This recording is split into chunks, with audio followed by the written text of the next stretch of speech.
Može li se reći da je Crna Gora sada drugačija, sada kada je na pragu Evropske unije, ako to poredimo sa nekim periodom od 10 godina unazad? Šta se promijenilo? Dakle, apsolutno da se može reći da je Crna Gora drugačija. Dakle, ovih posljednjih 10 godina je koincidiralo sa drugom decenijom od obnove nezavisnosti. Tako da je proces europeizacije tekao paralelno sa izgradnjom institucija koje nisu postojale u Republici Crnoj Gori. Trebamo imati u vidu da AKI se transponuje kroz 33 poglavlja, što znači 33 potpuno različite oblasti. Unutar mnogih Crna Gora nije imala razvijeno sopstveno zakonodavstvo, morala je da osnuje ogroman broj institucija, tijela i tako dalje, da uspostavi procedure. Međutim, ono što nije tako značajno drugačije u odnosu na prethodnih 10 godina su one oblasti u kojima su poluge moći. Jer političke elite ni prije 10 godina ni ove danas ne pokazuju ozbiljnost i odgovornost da unaprijede sistem u tim vrlo specifičnim oblastima. Dakle, u tome je razlika.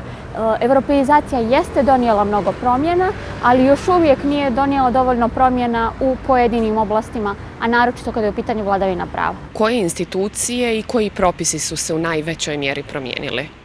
Teško je nabrojati jer je 33 poglavlja veoma kompleksne, veoma sveobuhvatne i široke evropske tekovine. Niko nije ekspert za sva poglavlja, pa je veoma teško reći. Ali recimo u oblastima u kojima se ja bavim, poglavljima 23 i 24, mnogi zaboravljaju recimo da je tokom posljednjih 10 godina osnovano specijalno državno tužilaštvo koje je postojalo kao odjeljenje sa 4 tužioca samo, dok danas imamo veoma moćnu instituciju sa ogromnim brojem i specijalnih tužilaca i zaposlenim budžetom itd.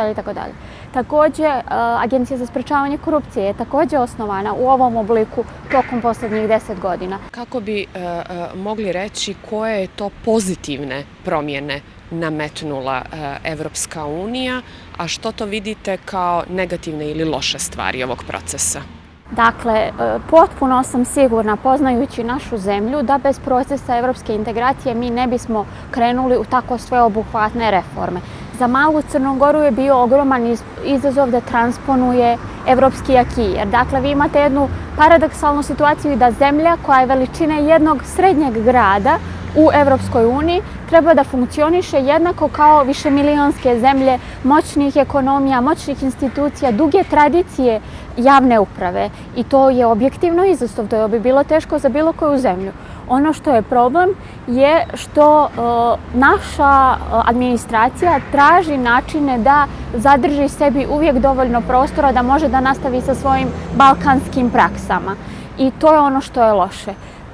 U Crnoj Gori se generalno gleda pozitivno na proces europeizacije. Čak i političke partije koje u svojoj suštini ne podržavaju taj put, nemaju dovoljno hrabrosti da to javno kažu, već fingiraju svoju podršku u evropskom procesu. Što vidite kao najbolje što nam se desilo u ovom procesu?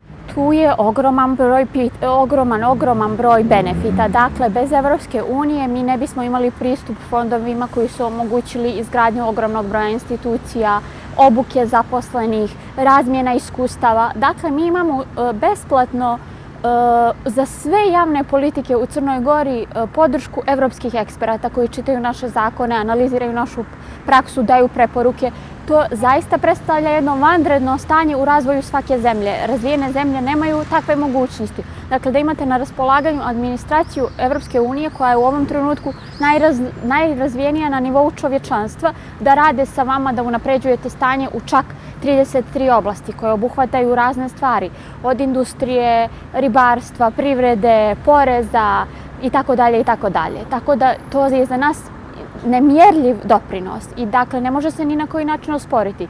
Ostaje naravno problem i nedostaci europeizacije je u popustljivosti Evropske unije kada su u pitanju neke od ključnih reformi u kojima se sadrže poluge moći kao što su reforma policije, reforma obavještajnog sektora, reforma pravosuđa koja formalno jeste dio tog procesa, ali i dalje na neki širi način se tumači i ostavlja se državama prostora da same odluče na koji način će da riješe određena pitanja.